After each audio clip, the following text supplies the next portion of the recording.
Survei terbaru Indikator Politik Indonesia menunjukkan 10 partai terancam tidak lolos ambang batas parlemen 4% dan gagal masuk DPR di pemilu 2024. Beberapa partai yang dimaksud yaitu PPP dengan elektabilitas 2,8.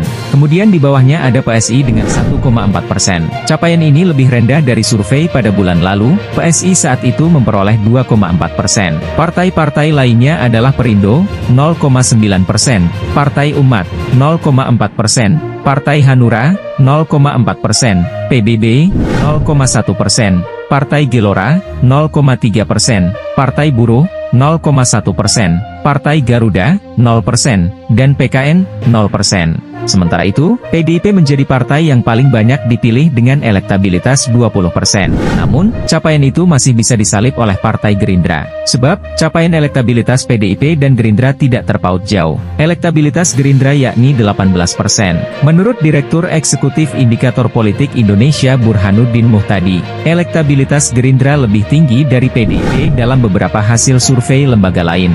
Terutama, jika survei itu dilakukan lewat telepon. Survei telepon itu mengecualikan 17% warga yang tidak punya HP. Umumnya yang tidak punya HP agak bias ke PDIP, kata Burhanuddin dalam siaran pers daringnya, Kamis 18 Januari. Kalau survei telepon merugikan PDIP. Kalau pakai survei tatap muka PDIP masih sedikit di atas Gerindra. Lanjutnya, Burhanuddin menilai tren elektabilitas PDIP memang cenderung mengalami penurunan. Sebaliknya, Gerindra justru merangkak naik. Dia berpendapat hal itu dapat mempengaruhi pertarungan kedua partai itu di Pilpres 2024. Menurutnya, PDIP harus berhati-hati karena bisa jadi PDIP kalah jika elektabilitas partai terus turun. Tren tetap turun untuk PDIP tetapi selisihnya dengan Gerindra dalam margin of error, ujarnya.